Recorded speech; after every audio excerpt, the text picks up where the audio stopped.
đánh sai bật về dựng màu chứ ô bia là hột cho tớ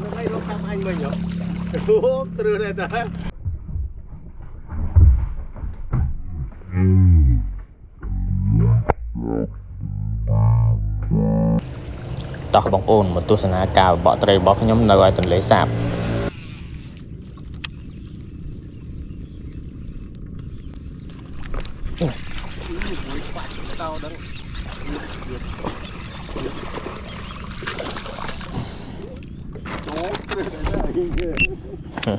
kéo chai kéo chai ơi rồi cái lạc lô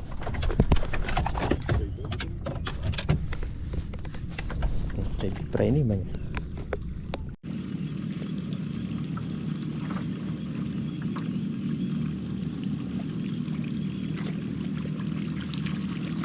dạ đi con bông đi tập bông bông đi vót tiếp mày bông đi lên mấy thằng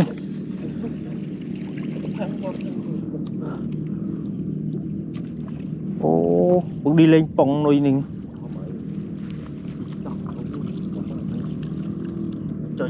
sẽ fly xuống rồi ra thủng á khát bật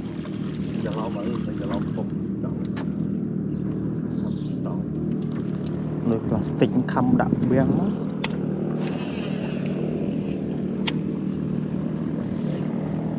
rồi ra ôi khăm pi tăng à đi nghiệm máu khăm tiết máu tiết rồi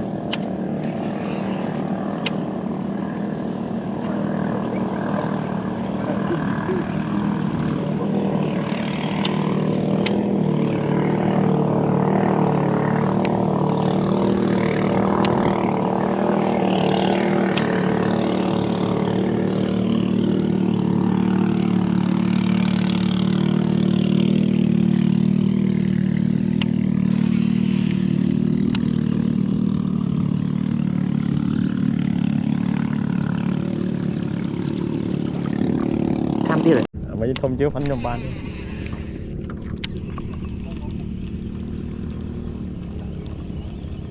đã tiết cặp lọc cho ấy cúp tôi kia cặp lọc đó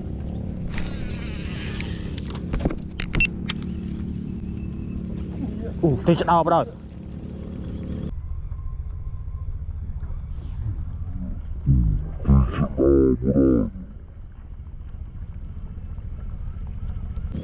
bưng đi ngay cái vọt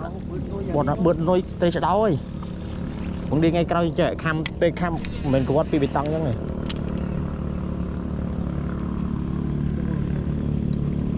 cam tầm ở đâu vọt hay ô là quay gió mà mày vọt bị đau này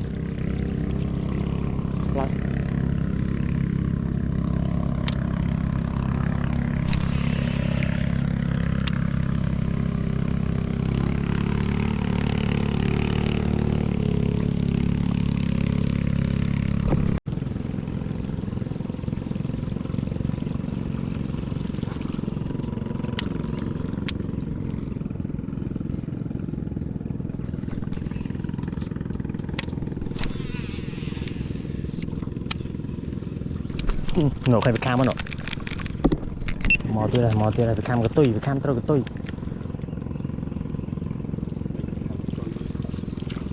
cam bọt rồi mà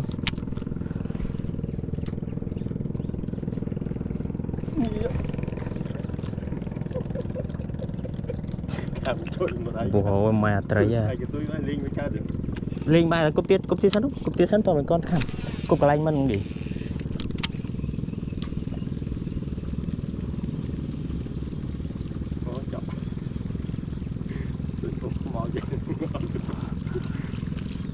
cho nuôi nó khăm lái ở đây chăm chia chăm đồ nuôi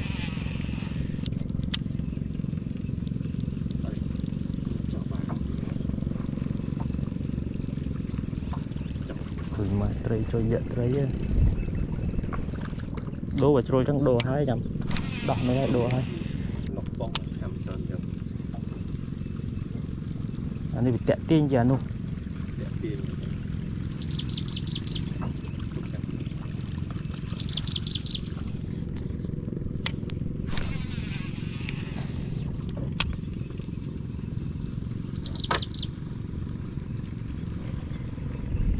cũng nó thầm nơi đi tẹt tiên chuyện nơi po nó bị bên po anh nhóm này phải đến thà lên phong lên nuôi sò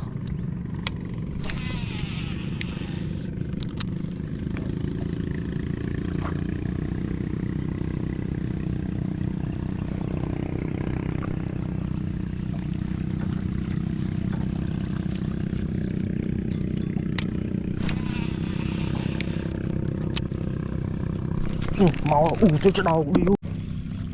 มึงđi trong tục nổ một phè lắm trong tục món tới mình mà đã nuôi sò lên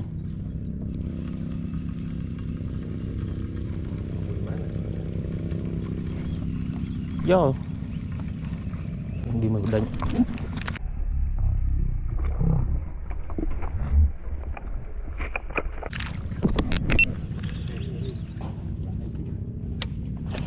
đánh đi sao đi cũng đánh đi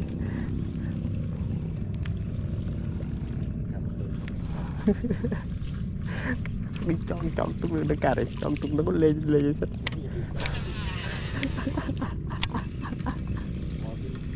trời cho nên chơi quá để cho các bạn trời mẹ tới cho đó cái không hồn đi ai chẳng để chọn rồi để chọn cái bà là chọn cái bà là đam nè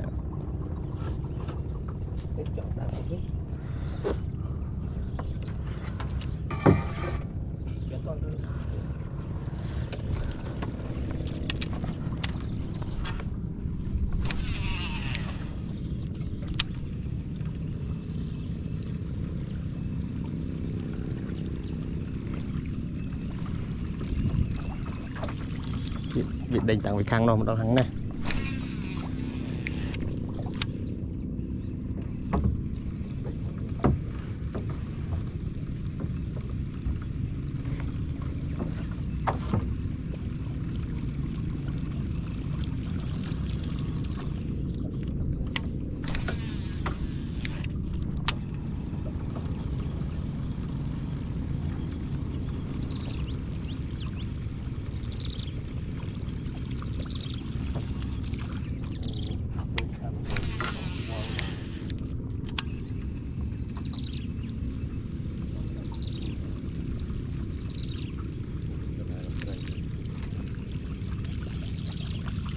trời về cam pe prek mùi pe lưng như trời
đò nào lý nhá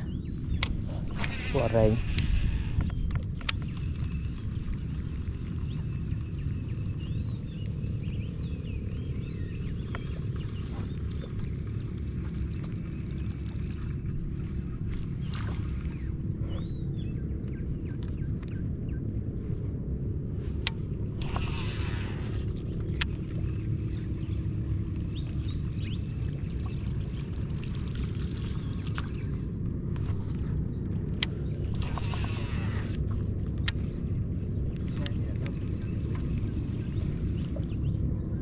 tôi tìm hiền mình bắt đăng ban này hiền các bạn cái đao các bạn cặp tới trong fly không sai chứ cho bị khăm tôi lịch à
đi cục spray nó tranh bị spray mà bàn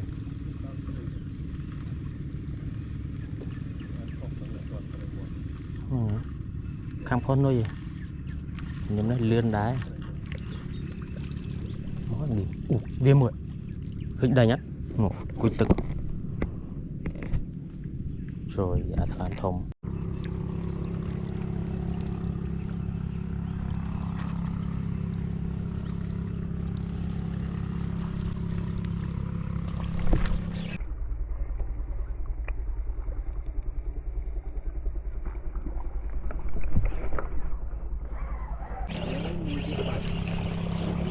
dựng màu chứ ô bia là hột cho tớ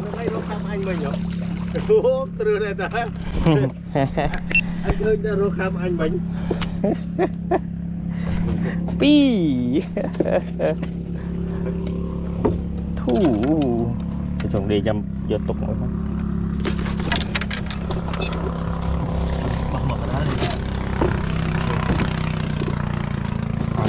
on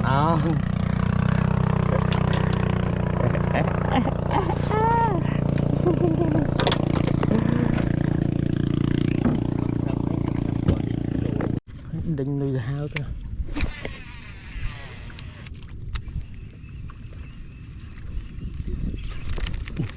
đi ngập lên đi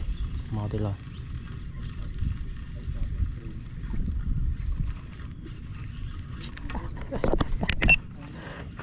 con trai cũng mà ra trên Việt Nam prey nó Việt Nam prey ạ Việt Nam trên prey nó mòn tôi giờ đang tôi rồi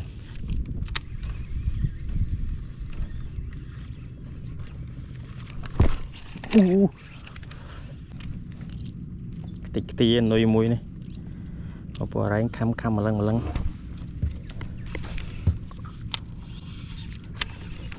mò rồi ní báo lượng mất rồi có mai ta đẩy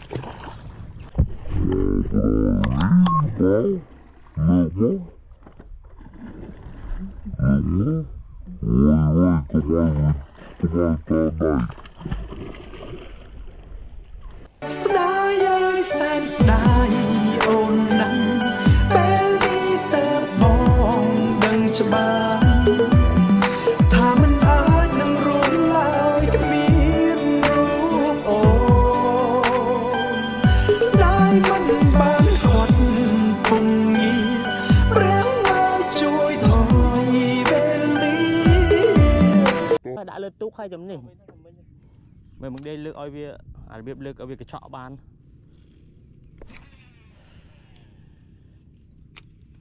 chọc vào đó không đi này đi điệp để thấy oi bia to đầy oi bia mau lừa dòng hôn mất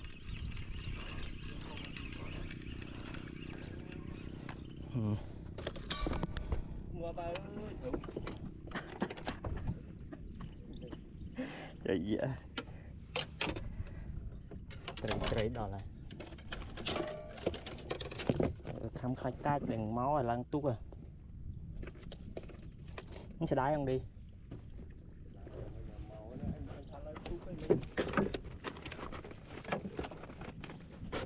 hai một bạn hai tí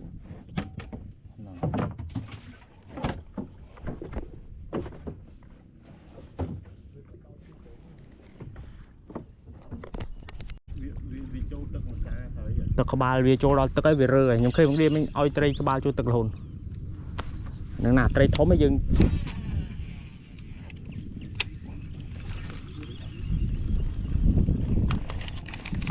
ui mai á cúp chỗ prey cúp ở đó prey vì nó prey cúp cam cái bé trên mặt ham này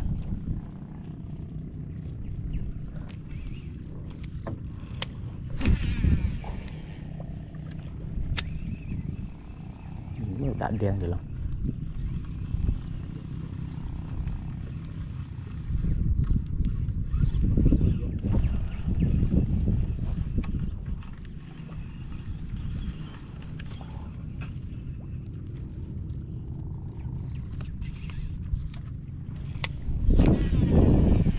nè hai chỗ prey à màu thì mình tính máu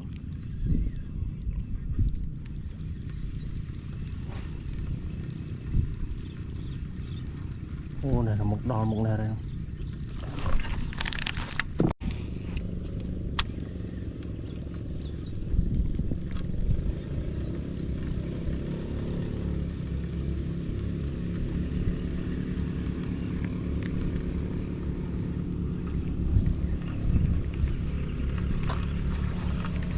trời ôi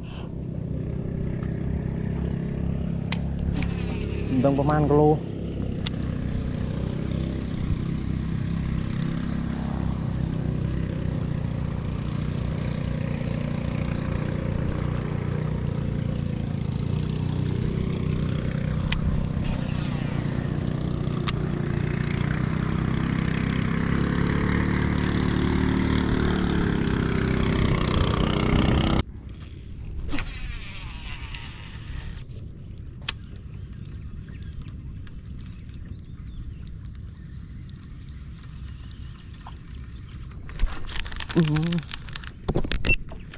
con trời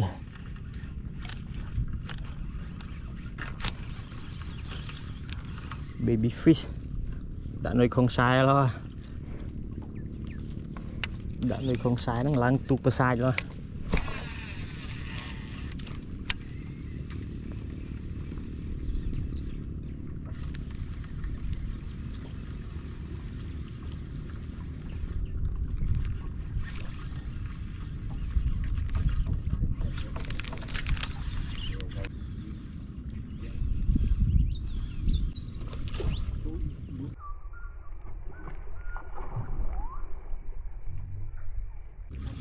rồi mà cầm vào cái túi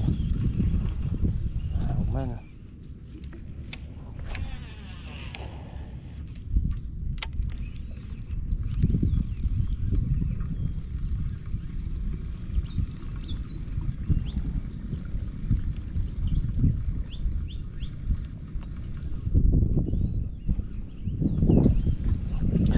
trời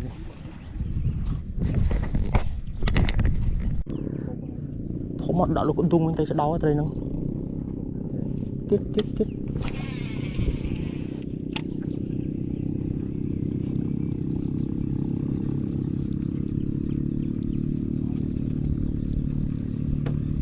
cũng có mọi bay ballon đi ngắt và tao nào nó nâng lại vậy tham khó hỏi trời mà dầm lên mình thô mò đùng Tiếp còn tiếp.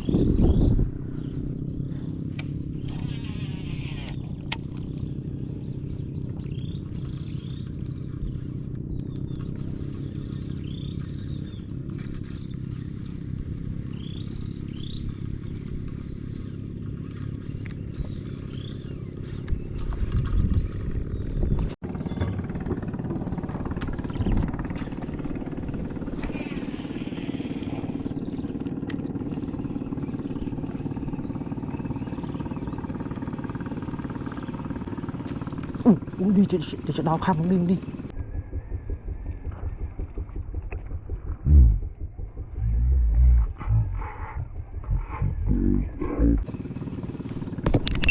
Vọt cái tuyền đi ôi. Đi. Tôi sẽ đau.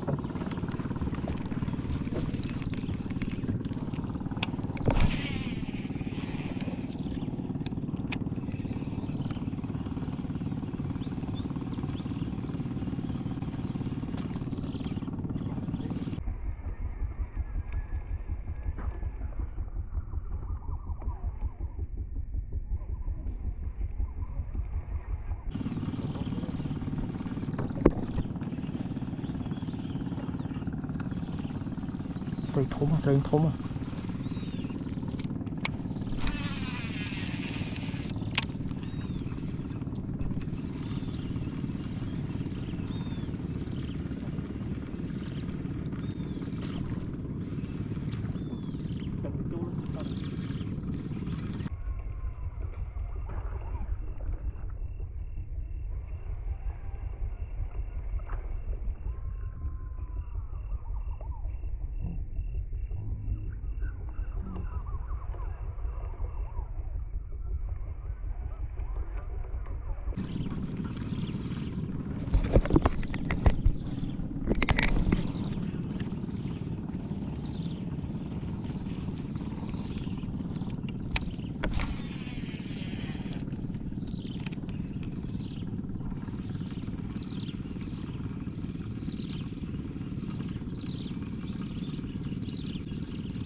Vô bán sẽ đánh ngóp này.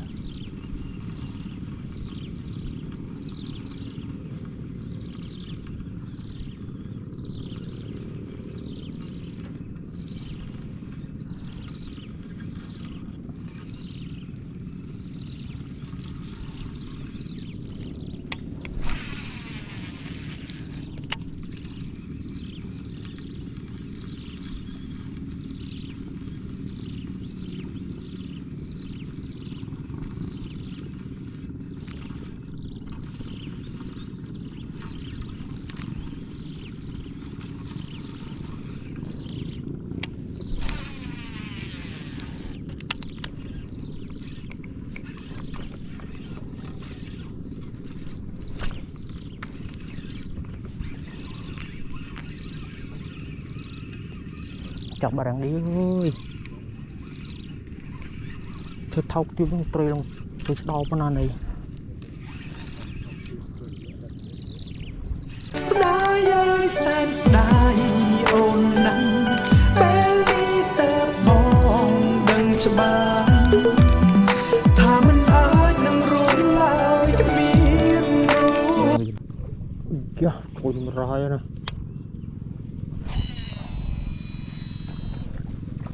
Ô máu em đi. Tôi cho anh nhầm. Ôi. Môi này phải lạc lô. Hết luôn luôn nhầm đó. Lại không? Mình đi với cam bọt vào đó rồi. Nè, trong cái này đi bong ôn, còn tao mà đào lòng phím, cục mặc sai tới cho đào khăm vô tầm đầu.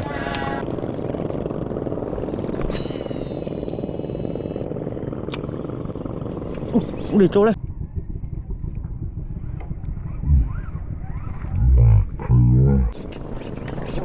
Sao đào ấy? Sao đào ấy? cái đầu ơi thôm không đi thôm nè không đi kìa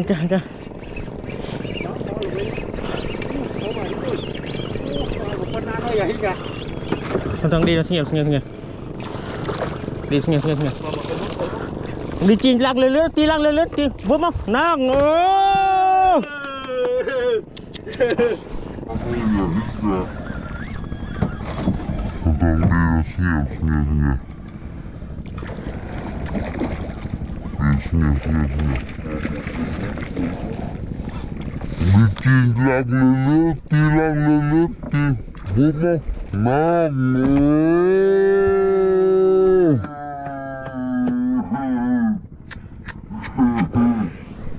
trời ơi ôi 2 kg chứ này nhơi 2 kg là 2 kg luôn ăn miếng đây miếng chặt đây ăn ban giờ tôi kiếp chặt đây rồi dạ thì mày rồi 2 kg chiên ấy mà anh tháo đời từ sắm cả này xuống nó trồng một cái đường đi này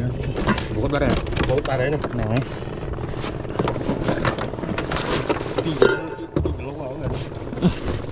2 kg này rồi mà anh con tròn ruồi bỏ mà giật tục mùi canh tục luôn rồi cây một đầy à giật cái rượu muối tí bầy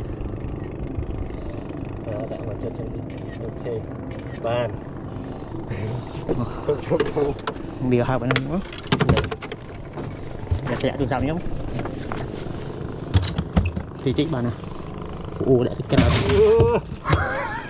chị không nghe ta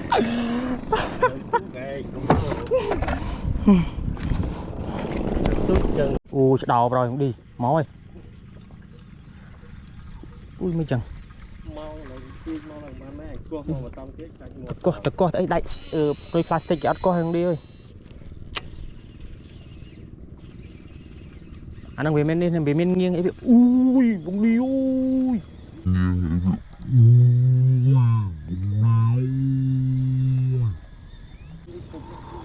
ôi trời đi anh mình trời sẽ đau à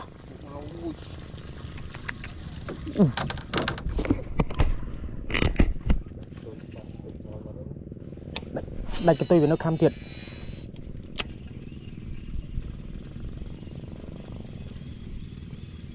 đi mỏi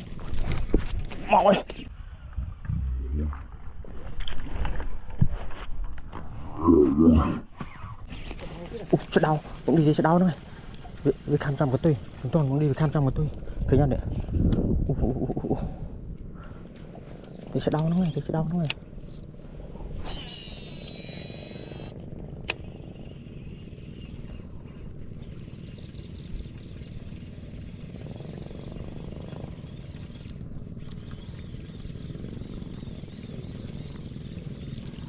ôi thôm nắng đi trời thôm à thế rút ba đây rút vào đây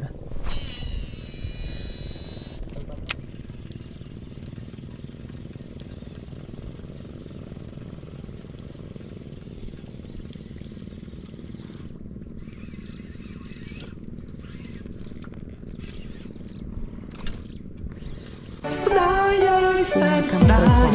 អូនណាស់ពេលនេះតើបងដឹងច្បាស់ថាមិនអាចនឹងរួចឡើយគ្មានរូបអូនស្ដាយមិនបានខាត់ពងងារព្រះមកជួយថយវេលា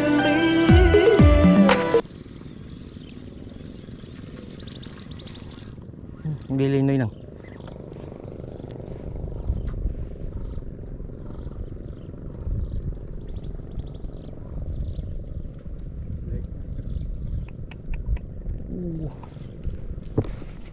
đi xe đào mình khăm hay rút trôi prey tao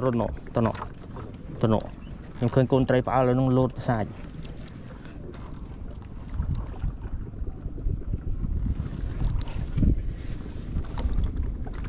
nãy vừa đâm nó đạm không đi dưới đâu vót đi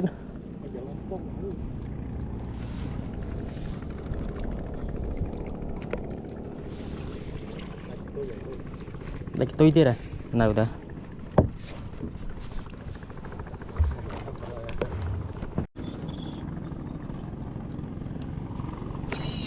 mò vào đòi ô mà thôi mà đang đi mày có vót đây này chó bảy nó sẽ cầm ai thua ở tăng chắc là nhầm trai gì rồi chó bảy chó trai à mày bị thua à ô tao mấy chẳng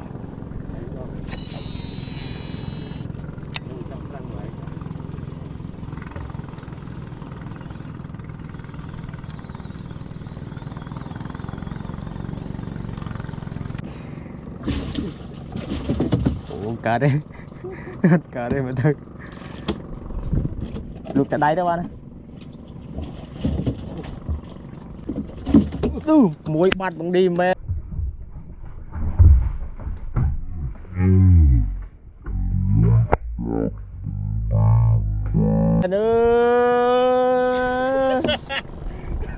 phải cho ra thoát rồi hiện tại cho cậu đang bốc lươn thôi tàu mùi bật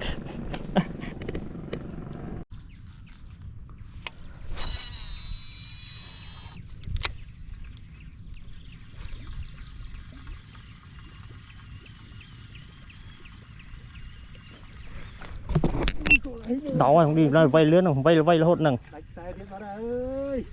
vừa không đi ơi tôi sẽ đào con nan này con nan đó dạ chơi mấy chăng xe vào đây này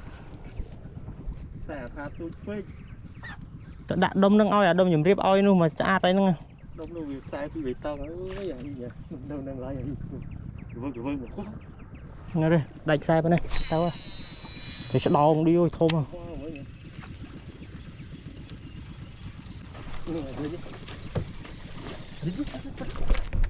đánh sai bật đánh sai bật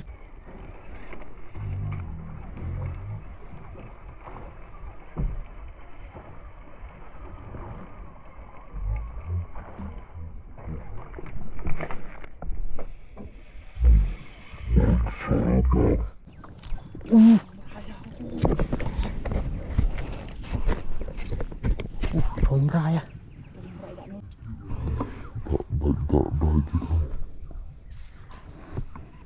Sky ơi xem sky ôn